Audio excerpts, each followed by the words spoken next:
Hello friends, ಎಲ್ರಿಗೂ ನಮಸ್ಕಾರ. ನಾವು ಇವತ್ತು ಬೆಂಗಳೂರಿನಲ್ಲಿದ್ದೀವಿ. ಸೊ ಇವತ್ತು ಏನು ಸಡನ್ನಾಗಿ ಒಂದು ಪ್ಲ್ಯಾನ್ ಮಾಡಿದ್ವಿ. ನನ್ನ ಮಗ ಶಾಲೆಗೆ ಚಕ್ಕರ್ ಹೊಡೆದಿದ್ದಾನೆ.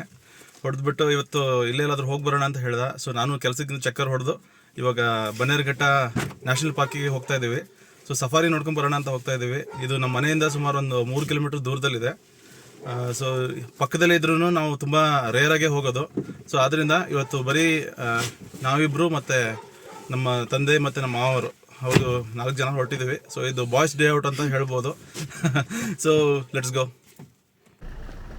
ಸೊ ವೆಹಿಕಲ್ನ ಪಾರ್ಕ್ ಮಾಡಿಬಿಟ್ಟು ಇವಾಗ ಪಾರ್ಕ್ ಒಳಗೆ ಎಂಟರ್ ಆಗ್ತಾ ಇದ್ದೀವಿ. ಸೊ ಇಲ್ಲೇ ಪಾರ್ಕಿಂಗ್ ಲಾಟ್ ಇದೆ. ಸೊ ಸಫಾರಿಗೆ ಟಿಕೆಟ್ನ ತೊಗೊಂಡ್ವಿ. ಸೊ ಅಡಲ್ಟ್ಸಿಗೆಲ್ಲ 350 ಆಗುತ್ತೆ. ನಾರ್ಮಲ್ ಬಸ್ ಆದರೆ, AC ಬಸ್ ಆದರೆ ಸ್ವಲ್ಪ ಕಾಸ್ಟ್ ಜಾಸ್ತಿ ಇರುತ್ತೆ. ಸೊ ನಾವು ನಾರ್ಮಲ್ ಬಸ್ ತೊಗೊಂಡಿದ್ದೀವಿ. ಸೊ ಈ ಚಿಲ್ಡ್ರನ್ ಇದ್ದರೆ ಅವರಿಗೆಲ್ಲ 200 ರೂಪೀಸ್ ಆಗುತ್ತೆ, ಹಾಫ್ ಟಿಕೆಟ್ ಅಂತ ಹೇಳ್ತಾರೆ. ಸೊ ನೋಡಿ ಇವತ್ತು ಎಷ್ಟು ಎಂಟಿ ಇದೆ ಈ ಪ್ಲೇಸು. ಬೇರೆ ದಿನ ಎಲ್ಲ ಬಂದುಬಿಟ್ರೆ ತುಂಬಾ ಕ್ರೌಡ್ ಇರುತ್ತೆ. ಇಲ್ಲಿ ಆಲ್ಮೋಸ್ಟ್ ಕ್ಯೂ ಅಲ್ಲಿ ಹೊರಗಿಂದವರೆಗೂ ಬಂದುಬಿಟ್ಟಿರುತ್ತೆ. ಇವತ್ತು ನೋಡಿದರೆ ತುಂಬ ಚೆನ್ನಾಗಿ ಕಡಿಮೆ ಇದ್ದಾರೆ, ಇವತ್ತು ಮಂಡೇ ಆಗಿದ್ದರಿಂದ.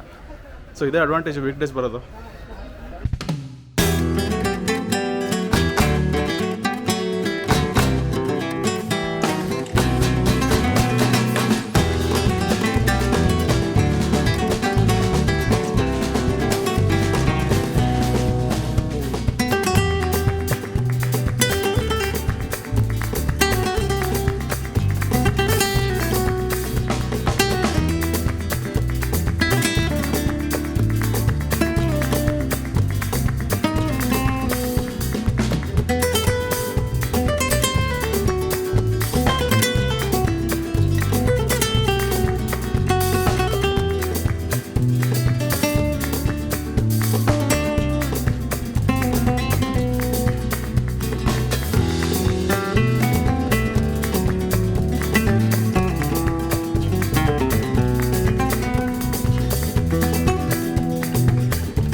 ಹೆಂಗಿತ್ತಪ್ಪ?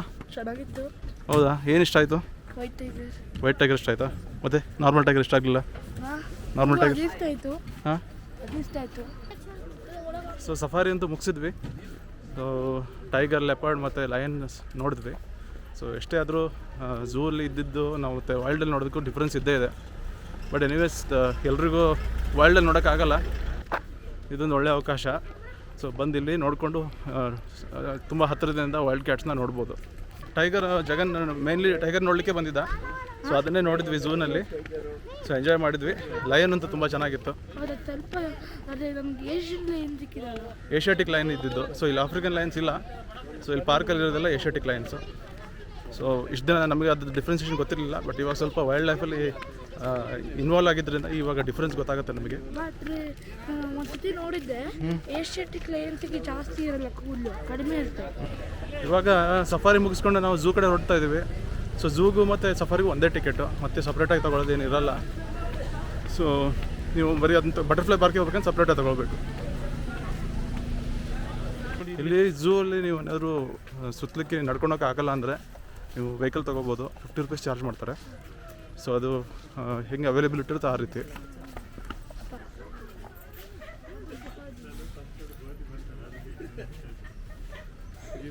ಜೀಬ್ರಾ ಸೊ ಜಗನ್ ಇದು ಎಲ್ಲಿ ಇದಿರೋದು? ಆಫ್ರಿಕಾ. ಇವು ಎರಡು ಅನಿಮಲ್ಸ್ ಆಫ್ರಿಕಾ. ಇಂಡಿಯಾದಲ್ಲಿ ಜೀಬ್ರಾ ಇದೆಯಲ್ಲ? ಇಲ್ಲ, ಕರೆಕ್ಟ್. ಇವಾಗ ಇಟ್ಟಿದ್ದಾರೆ ಝೂವಲ್ಲಿ ಇಟ್ಟಿರ್ತಾರೆ.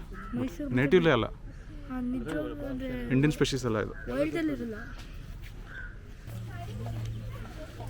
ಸೊ ನಾವು ಬಿಗ್ ಕ್ಯಾಟ್ಸ್ನ ಇಲ್ಲಿ ಏನು ಝೂವಲ್ಲಿ ನೋಡ್ತೀವಿ, ಅದು ಮತ್ತು ನಾವು ನಾಗರಹೊಳೆ ಅಥವಾ ಬಂಡೀಪುರ ಫಾರೆಸ್ಟಲ್ಲಿ ನೋಡ್ತೀವಿ, ತುಂಬ ಡಿಫ್ರೆನ್ಸ್ ಅನಿಸುತ್ತೆ. ಅಲ್ಲಿ ಆ್ಯಕ್ಚುಲಿ ಕಿಂಗ್ಸು ಇಡೀ ಕಾಡನ್ನೇ ರೂಲ್ ಮಾಡ್ತಿರ್ತವೆ. ಇಲ್ಲಿ ನಾವು ಅದನ್ನು ಜೈಲಲ್ಲಿ ಹಾಕಿ ಹೊರಗಿಂದ ನೋಡ್ತಾ ಇರ್ತೀವಿ. ಅದು ಒಂದು ರೀತಿ ಬೇಸರನೂ ಕೂಡ. ಇದು ಜಿರಾಫು. ಇದು ಸಿಗೋದೇ ಆಫ್ರಿಕನ್ ಕಾಂಟಿನೆಂಟಲ್ಲಿ. ಇಂಡಿಯನ್ ಫಾರೆಸ್ಟ್ನಲ್ಲಿ ಈ ಪ್ರಾಣಿ ನಿಮಗೆ ಸಿಗೋದಿಲ್ಲ. ಸೊ ಇದ್ರದ್ದು ಮೇನ್ ಡಯಟ್ನಲ್ಲಿ ಏನಿದೆ ಅಂದರೆ ಇದು ಮರಗಳ ಬ್ರಾಂಚಸ್ನ ತಿನ್ನುತ್ತೆ ಮತ್ತು ಇತರೆ ಎಲೆಗಳು ಮತ್ತು ಕೊಂಬೆಗಳು, ಬೀಜಗಳು ಇಂಥದ್ದನ್ನೆಲ್ಲ ತಿಂದ್ಕೊಂಡು ಇದು ಆಫ್ರಿಕನ್ ಕಾಂಟಿನೆಂಟಲ್ಲಿ ವಾಸವಾಗಿರುತ್ತೆ. ಮತ್ತು ಇದ್ರದ್ದು ಇನ್ನೊಂದು ವಿಶೇಷತೆ ಏನು ಅಂದರೆ ಇದು ನಿದ್ದೆ ತುಂಬ ಕಡಿಮೆ ಮಾಡುತ್ತೆ. ಅಂದರೆ 5ರಿಂದ 30 ನಿಮಿಷ ಅಷ್ಟೇ ನಿದ್ದೆ ಮಾಡೋದು 24 ಗಂಟೆಗಳಲ್ಲಿ. ಇದು ನೀಲ್ಗಾಯ್ ಅಂತ. ಇದು ನಿಮಗೆ ಸಾಮಾನ್ಯವಾಗಿ ಸಿಗೋದೇ ಏಷ್ಯನ್ ಕಾಂಟಿನೆಂಟಲ್ಲಿ. ಮತ್ತು ಇದು ನಮ್ಮ ಬಂಡೀಪುರ ಮತ್ತು ನಾಗರಹೊಳೆ ಅಂತಲ್ಲೆಲ್ಲ ಇರುತ್ತೆ ಇದು. ಸೊ ಇದ್ರದ್ದು ಮೇಯ್ನ್ ಡಯಟ್ ಏನು ಅಂದರೆ ಇದು ಗ್ರಾಸು ಮತ್ತು ಹೂಗಳು ಮತ್ತು ಸೀಡ್ಸು, ಫ್ರೂಟ್ಸು ಅದನ್ನೆಲ್ಲ ತಿಂದ್ಕೊಂಡು ಬದುಕುವಂಥ ಒಂದು ಪ್ರಾಣಿ. ನೋಡಿ ಪಾರ್ಕ್ ಎಷ್ಟು ಇವತ್ತು ಫ್ರೀ ಇದೆ, ಸೋಮವಾರ ಆಗಿದ್ದರಿಂದ. ಬಟ್ ಸಂಡೇ ಎಲ್ಲ ಬಂದುಬಿಟ್ರೆ ನಿಮಗೆ ಇಲ್ಲಿ ಓಡಾಡ್ಲಿಕ್ಕೆ ಜಾಗನೇ ಸಿಗೋಲ್ಲ. ನಿನ್ನೆ ಆ್ಯಕ್ಚುಲಿ 30,000 ಜನ ಬಂದಿದ್ರಂತೆ. ಹಾಂ 30,000 ಜನ ಅಂದರೆ ನೀವು ಎಷ್ಟು ಕಷ್ಟಪಡ್ಬೇಕು ಇಲ್ಲಿ ಬಂದು ನಿಂತ್ಕೋಬೇಕಂದ್ರೆ. ಟಿಕೆಟ್ ಕೂಡ ಕಷ್ಟ ಆಗುತ್ತೆ ಸಿಗೋಕ್ಕೆ. ನಮ್ಮ ಜಗನ್ ನೋಡಿ ಏನೋ ಮಾಡ್ತಿದ್ದಾನೆ ಇಲ್ಲಿ. ಏಯ್ ನೀ ಜಗನ್ ಅಲ್ಲನ? ಸೊ ಬೆಸ್ಟ್ ಟೈಮ್ ಅಂದರೆ ವೀಕ್ ಡೇಸು. ಆರಾಮಾಗಿ ಬನ್ನಿ, ಬಂದುಬಿಟ್ಟು ಈ ರೀತಿ ಎಲ್ಲ ಎಂಜಾಯ್ ಮಾಡಿಕೊಂಡು ಆರಾಮಾಗಿ ಕಾಲಹರಣ ಮಾಡ್ಬೋದು. ಇಲ್ಲಿ ಪಾರ್ಕಲ್ಲೂ ತುಂಬ ಕೂಲಾಗಿರುತ್ತೆ. ಸೊ ಸುಮ್ಮನೆ ಬಂದು ಕೂತ್ಕೊಂಡ್ರು ಆರಾಮಾಗಿ ನಿಮಗೆ ಟೈಮ್ ಸ್ಪೆಂಡ್ ಮಾಡ್ಲಿಕ್ಕೆ ಚೆನ್ನಾಗಿ ಅನುಕೂಲವಾಗಿದೆ. ಸೊ ಬಾಯ್ಸ್ ಡೇ ಔಟ್ ಅಂತಂದರೆ ಇದಕ್ಕೆ ಅಂತಾರಲ್ಲ. ಸೊ ಎಲ್ಲ ಬಾಯ್ಸ್ ಇಲ್ಲಿದ್ದಾರೆ ನೋಡಿ. ಸೊ ಬಾಯ್ಸ್ ಡೇ ಔಟ್ ಅಂತ ಅಂದು ನಾನಂತೂ ಆಫೀಸಿಗೆ ಚಕ್ಕರ್ ಹೊಡೆದಿದ್ದೀನಿ, ಮತ್ತು ಜಗನ್ ಶಾಲೆಗೆ ಚಕ್ಕರ್ ಹೊಡೆದಿದ್ದಾನೆ. ಮತ್ತು ಇವರು ರಿಟೈರ್ಡ್ ಜೊತೆಗೆ ನಾವು ಎಂಜಾಯ್ ಮಾಡ್ಕೊಂಡು ಓಡ್ತಾ ಇದ್ದೀವಿ ನೋಡಿ.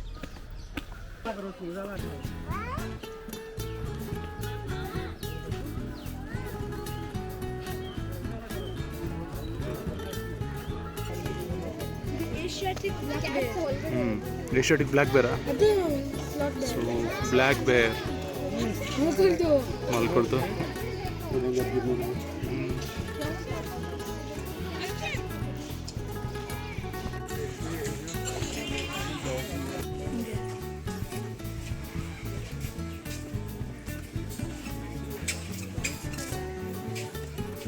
ಲಯನ್ ಅಲ್ವಾ?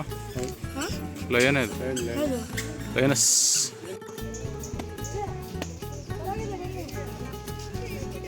ಏನಿದು ಗೋಲ್ಡನ್ ಜಾಕಲ್ ಅಲ್ಲ? ಎಲ್ಲ ಪ್ರಾಣಿಗಳು ಒಳಗೆ ಸೇರ್ಕೊಂಡ್ಬಿಟ್ಟಿದ್ದಾವೆ, ಯಾವ ಹೊರಗೆ ಬರ್ತಾ ಇಲ್ಲ. ಮೋಸ್ಟ್ಲಿ ಬಿಸಿಲು ಅಂತಂದು ಒಳಗೆ ಸೇರ್ಕೊಂಡಿದ್ದಾವೆ.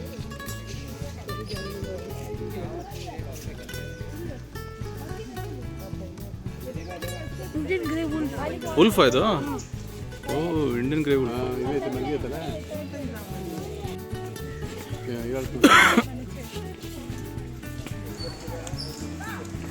ಇಲ್ಲಿ ಬೋಟಿಂಗ್ ವ್ಯವಸ್ಥೆ ಕೂಡ ಇದೆ. ಏನಾದರೂ ಫ್ಯಾಮಿಲಿ ಸಮೇತ ಬಂದರೆ ಬೋಟಿಂಗ್ ಮಾಡ್ಕೊಂಡು ಹೋಗ್ಬೋದು.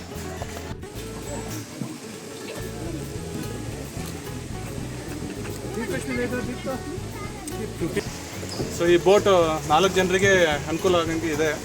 ಸೊ ಪ್ಯಾಡ್ಲಿಂಗ್ ಬೋಟ್ ಇದು. 400 ರೂಪೀಸ್ ಟಿಕೆಟು. 4 ಜನ ಈ ರೀತಿ ನಾವೇ ಪ್ಯಾಡಲ್ ಮಾಡಿಕೊಂಡು ಮುಂದೆ ಹೋಗ್ತಾ ಇರ್ಬೋದು. ಸೊ ಇಲ್ಲಿ ಫೌಂಟೇನ್ ಎಲ್ಲ ನೀವು ಕಾಣಿಸ್ಬೋದು ಸ್ಕ್ರೀನಲ್ಲಿ. ಇದು ಆ ಫೌಂಟೇನ್ ಹತ್ರ ನಾವು ಹೋಗೋಕ್ಕಾಗಲ್ಲ, ಬಟ್ ಇದ್ರ ಸರೌಂಡಿಂಗಲ್ಲಿ ನಾವು ಸುತ್ತಕೊಂಡು ಟೈಮ್ ಸ್ಪೆಂಡ್ ಮಾಡ್ಬೋದು. ಈಗ ಒಂದು 7 ವರ್ಷ ಹಿಂದೆ ನಾವು ಬಂದಾಗ ಇದೆಲ್ಲ ಇರಲಿಲ್ಲ, ಈ ಫೆಸಿಲಿಟಿ. ಸೊ ಇದೆಲ್ಲ ನ್ಯೂಲಿ ಇಂಟ್ರೊಡ್ಯೂಸ್ಡು. ಸೊ ಇನ್ನೊಂದು ಸ್ಪೆಷಲ್ ಅಡಿಷನ್ ಏನು ಅಂದರೆ ಲೆಪರ್ಡ್ ಇದು ಸಫಾರಿ ಅಂತಲೂ ಇಂಟ್ರೊಡ್ಯೂಸ್ ಮಾಡಿದ್ದಾರೆ. ಸೊ ಅಲ್ಲಿ ನಮಗೆ ಸ್ವಲ್ಪ ಲೆಪರ್ಡ್ ಕೂಡ ಸಿಕ್ತು. ಮೊದಲೆಲ್ಲ ಇದೆಲ್ಲ ಇರಲಿಲ್ಲ, ಬರೀ ಟೈಗರ್ ಮತ್ತು ಲಯನ್ ಮಾತ್ರ ಇತ್ತು ಸಫಾರಿ ಝೋನಲ್ಲಿ. ಸೊ ಇವಾಗ ಇವನ್ ಲೆಪರ್ಡ್ ಕೂಡ ಇಂಟ್ರೊಡ್ಯೂಸ್ ಮಾಡಿದ್ದಾರೆ. ಅದ್ರ ಜೊತೆಗೆ ಈ ಬೋಟಿಂಗ್ ಕೂಡ ಹೊಸದಾಗಿ ಇಂಟ್ರೊಡ್ಯೂಸ್ ಮಾಡಿದ್ದಾರೆ. ಸೊ ಇದೆಲ್ಲ ನ್ಯೂ ಅಡಿಷನ್. ಯಾರಾದರೂ ಬನ್ನೇರುಘಟ್ಟಕ್ಕೆ ಬಂದರೆ ಇದನ್ನೆಲ್ಲ ಎಂಜಾಯ್ ಮಾಡ್ಬೋದು. ಸೊ ಜಾಸ್ತಿ ಜನ ಇದ್ದರೆ ಈ ರೀತಿ ರೋಯಿಂಗ್ ಬೋಟು ಸಿಗುತ್ತೆ. ಪ್ಯಾಡ್ಲಿಂಗ್ ಬರೀ 4 ಜನ ಇದ್ದರೆ ಮಾತ್ರ ಅನುಕೂಲ, ಬಟ್ ಪ್ಯಾಡ್ಲಿಂಗ್ ಇಸ್ ಬೆಟರ್ ಅಂತ ಅನಿಸುತ್ತೆ.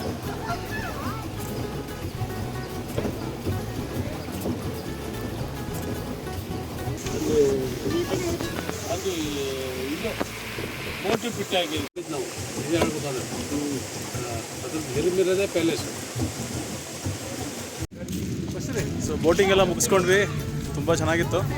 ಸೊ ಪ್ಯಾಡ್ಲಿ ಬೋಟಿಂಗ್ ಅಂತೂ ಸಖತ್ ಎಂಜಾಯ್ ಮಾಡಿದ್ವಿ. ಸೊ ಪೆಡ್ಲರ್ ನಾನು ಒಬ್ಬನೇ ಇದ್ದಿದ್ದು, ಅದಕ್ಕೋಸ್ಕರ ನನಗೆ ಡ್ರೈವರ್ ಕೆಲಸ ಕೊಟ್ಟಿದ್ರು. ಸೊ ಅದಂತೂ ತುಂಬ ಚೆನ್ನಾಗಿತ್ತು. ಸೊ ಬಂದು ಒಂದು ಹಾಫ್ ಆನ್ ಅವರ್ ಎಲ್ಲ ಸ್ಪೆಂಡ್ ಮಾಡ್ಲಿಕ್ಕೆ ಚೆನ್ನಾಗಿದೆ ಈ ಪ್ಲೇಸ್. ಸೊ ಹಿಪ್ಪೋಪೊಟಮಸ್ ನೋಡ್ಬೋದು, ನೀರಲ್ಲಿ ಎಂಜಾಯ್ ಮಾಡ್ತಾಯಿದೆ. ಇದು ಆ್ಯಕ್ಚುಲಿ ನೀರಲ್ಲೇ ಇರೋದು. ಇದು ಇಂಡಿಯಾದಲ್ಲೆಲ್ಲ ನಿಮಗೆ ಸಿಗೋಲ್ಲ, ಇದು ಓನ್ಲಿ ಆಫ್ರಿಕಾ ಆ ಕಾಂಟಿನೆಂಟಲ್ಲಿ ಇರೋದು. ಅದನ್ನ ಇಲ್ಲಿ ತೊಗೊಂಡು ಬಂದಿದ್ದಾರೆ ಇವರು. ಸೊ ಹಿಪ್ಪೋ ತುಂಬ ದಪ್ಪ ಇರುತ್ತೆ. ಎಷ್ಟೋ ಜನರಿಗೆ ಅದು ಏನು ಬೆನ್ನತ್ತಿದ್ರೆ ಮೋಸ್ಟ್ಲಿ ಓಡೋಕ್ಕಾಗಲ್ಲ ಅಂತ ಅನ್ಕೋತೀರಾ, ಬಟ್ ಅದು ತುಂಬಾ ಫಾಸ್ಟ್ ರನ್ ಮಾಡುತ್ತೆ. ಮತ್ತು ಮೋಸ್ಟ್ ಡೆತ್ಸ್ ಏನು ಆಫ್ರಿಕಾದಲ್ಲಿ ಆಗುತ್ತೆ ಅದು ಹಿಪ್ಪೋಪೊಟಮಸ್ಸಿಂದನೇ ಆಗೋದು, ಅಟ್ಯಾಕಿಂದ ಆಗೋದು. ಸೊ ತುಂಬ ಡೇಂಜರಸ್ ಆ್ಯನಿಮಲ್ ಅದು, ಮತ್ತು ತುಂಬಾ ಫೆರೋಷಿಯಸ್ ಅಂತ ಹೇಳ್ಬೋದು. ಸೊ ಇದು ಕ್ರಾಕೊಡೈಲು ಮತ್ತು ಇದು ಎರಡು ಜೊತೆಗೇ ಇರ್ತವೆ. ಸೊ ಕ್ರಾಕೊಡೈಲ್ ಅಂತೂ ಏನೂ ಮಾಡೋಕ್ಕಾಗಲ್ಲ. ಸೊ ಇದು ಕ್ರಾಕೊಡೈಲ್ಗಿಂತಲೂ ಡೇಂಜರಸ್ ಆಗಿದ್ದರಿಂದ ಕ್ರಾಕೊಡೈಲ್ ಏನಾದರೂ ಇದನ್ನು ಅಟ್ಯಾಕ್ ಮಾಡೋಕ್ಕೆ ಬಂದರೆ ಒಂದೇ ಶಾರ್ಟಲ್ಲಿ ಅದನ್ನು 2 ತುಂಡು ಮಾಡೋಷ್ಟು ಶಕ್ತಿ ಇದೆ ಈ ಆ್ಯನಿಮಲ್ಗೆ. ಸೊ ಸಖತ್ ಪವರ್ಫುಲ್ಲು. ನೋಡಿ ಎಷ್ಟು ಚೆನ್ನಾಗಿದೆ ಇದು.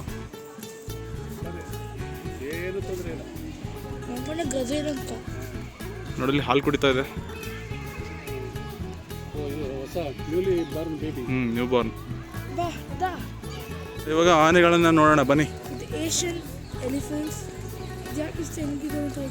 ಎಲ್ಲ ಚಿಕ್ಕ ಮರಿಗಳು ಇವೆಲ್ಲ. ಸೊ ಇಲ್ಲೇ ಝೂನಲ್ಲೇ ಹುಟ್ಟಿರೋಂಥ ಮರಿಗಳು ಅಂತ ಹೇಳಿದ್ರು ಡ್ರೈವರು. ಸೊ ಇದೆಲ್ಲಿದ್ದು ಕ್ಯಾಪ್ಚರ್ ಮಾಡಿದ ಆನೆಗಳೆಲ್ಲ, ಇದೆಲ್ಲ ಇಲ್ಲೇ ಹುಟ್ಟು ಬೆಳೆದಿದ್ದು. ಸೊ ಆಲ್ರೆಡಿ ಕ್ಯಾಪ್ಚರ್ ಆಗಿದ ಆನೆಗೆ ಮರಿಯಾಗಿ ಹುಟ್ಟಿರ್ತಾವಲ್ವ, ಅವನ್ನೇ ಇವರು ಝೂನಲ್ಲಿ ಇಟ್ಟಿರ್ತಾರೆ. ಇದ್ಯಾವುದು ಆನೆ ಈ ಥರ ಸ್ವಲ್ಪ ಡಿಫ್ರೆಂಟಾಗಿ ಕಾಣ್ತಿದೆಯಲ್ಲ, ಯಾವುದು ಆನೆ ಇದು? ಇದು ಏಷ್ಯಾಟಿಕಾ ಆಫ್ರಿಕಾನ? ಕರ್ನಾಟಕದ ಆನೆ. ಓಕೆ, ಇದು ಇನ್ನೊಂದು ಚಿಕ್ಕ ಮರಿ ಆನೆ. ಇದು ಯಾವ ಆನೆ ಇದು? ಏಷ್ಯನ್ ಆನೆನಾ? ಓಕೆ.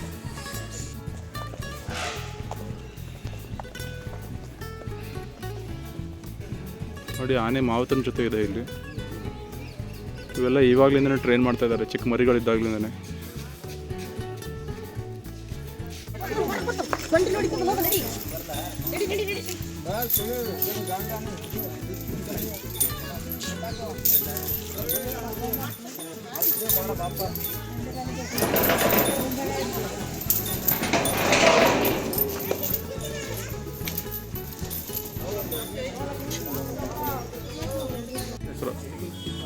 ಸೊ ಇಲ್ಲಿ ಚಿಕ್ಕದಾಗಿ ನಿಮಗೆ ಕಾಣಿಸ್ತಿದೆಯಲ್ಲ, ಇದಕ್ಕೆ ಬಾರ್ಕಿಂಗ್ ಡೇರ್ ಅಂತ ಹೇಳ್ತಾರೆ. ಇದು ಆ್ಯಕ್ಚುಲಿ ಬಾರ್ಕ್ ಮಾಡುತ್ತೆ ಅಂತಲೇ ಇದಕ್ಕೆ ಬಾರ್ಕಿಂಗ್ ಡೇರ್ ಅಂತ ಹೆಸರು. ಸೈಜಲ್ಲಿ ತುಂಬ ಚಿಕ್ಕದಾಗಿರುತ್ತೆ. ಕಾಡಲ್ಲೆಲ್ಲ ನಿಮಗೆ ಕಾಣಿಸೋದು ತುಂಬ ವಿರಳ, ಯಾಕೆಂದರೆ ಸೈಜ್ ಚಿಕ್ಕದಾಗಿದ್ದರಿಂದ ಎಲ್ಲಿ ಬೇಕಲ್ಲಿ ಆರಾಮಾಗಿ ಸೇರ್ಕೊಂಡ್ಬಿಡುತ್ತೆ, ಗೊತ್ತೇ ಆಗಲ್ಲ. ಇಲ್ಲಿ ನೋಡಿ ಕೋತಿ ಮರಿ.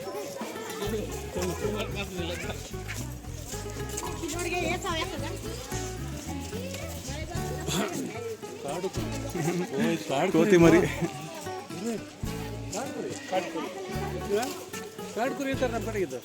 ಇಲ್ಲಿ ನೋಡ್ರಿ ಹೆಂಗೆ ಆಟಾಡ್ತಿದ್ದಾವೆ.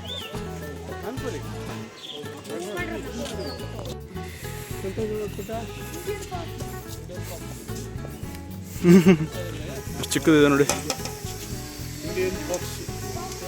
Indian fox. ಚಿಕ್ಕದಿದೆ ನೋಡಿ, 2 ಇದ್ದಾವೆ.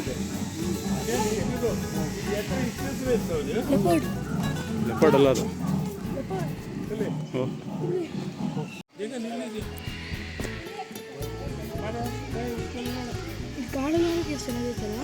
ಕಾಡಲ್ಲಿ ಸಿಗೋದಿಲ್ಲವಲ್ಲ. ಭದ್ರತೆ ಸಿಗ್ತವೆ, ಪೆನ್ಷನ್ ಸಿಗ್ತವೆ. ಮಾಡಿದಂತೆ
ಇದು ಮೆಕಾಕು.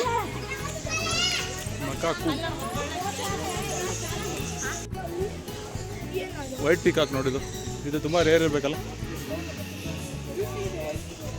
ಇಂಡಿಯನ್ ಪೀಫಾಲ್.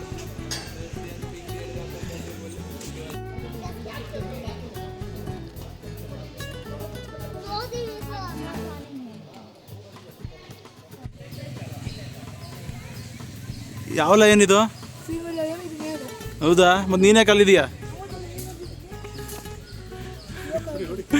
ಓ ಲಯನ್. ಈ ಕಡೆ ಖಾಲಿ ಇರಬಾರ್ದು. ದೊಡ್ಡ ಸಿಂಹ ಮರಸಿಂಹ. ಸೊ ಝೂ ಮತ್ತು ಸಫಾರಿ ಎರಡೂ ಮುಗೀತು. ಇವಾಗ ನಮ್ಮ ಸಫಾರಿ ಇದೆಲ್ಲ ಮುಗಿಸ್ಕೊಂಡು ಹೊರಗಡೆ ಹೋಗ್ತಾ ಇದ್ದೀವಿ. ಸೊ ಇವತ್ತಿನ ವ್ಲಾಗ್ನ ಇಲ್ಲಿಗೆ ಮುಗಿಸ್ತೀವಿ. ಸೊ ದಿನ ಅಂತೂ ಚೆನ್ನಾಗಿ ಕಳೀತು. ಸೊ ಎಂಜಾಯ್ ಮಾಡಿದ್ವಿ. ಸೊ ನೀವು ಕೂಡ ಈ ರೀತಿ ಬಿಡುವು ಮಾಡಿಕೊಂಡು ವೀಕ್ ಡೇಸ್ ರಜಾ ಹಾಕ್ಕೊಂಡು ಬಂದರೆ ಈ ಪ್ಲೇಸ್ನ ಚೆನ್ನಾಗಿ ಎಂಜಾಯ್ ಮಾಡ್ಬೋದು. ಸೊ ಮತ್ತೆ ಸಿಗ್ತೀವಿ ನಿಮಗೆ. ಸೊ ಇನ್ನೂ ಯಾರಾದರೂ ಹೊಸಬ್ರಾಗಿದ್ದರೆ ನಮ್ಮ ಚಾನಲ್ ಸಬ್ಸ್ಕ್ರೈಬ್ ಮಾಡಿ, ಹಾಗೆ ಸಪೋರ್ಟ್ ಮಾಡಿ, ಮತ್ತು ಈ ವಿಡಿಯೋನ ಶೇರ್ ಮತ್ತು ಲೈಕ್ ಮಾಡಿ. ಮತ್ತೆ ಸಿಗ್ತೀವಿ. ಅಲ್ಲಿವರೆಗೂ ಟೇಕ್ ಕೇರ್. ಬಾಯ್ ಬಾಯ್. ನಿಮಗೆ ಈ ವಿಡಿಯೋ ಇಷ್ಟ ಆದರೆ ಲೈಕ್ ಮಾಡಿ, ಶೇರ್ ಮಾಡಿ ಮತ್ತು ಸಬ್ಸ್ಕ್ರೈಬ್ ಮಾಡಿ.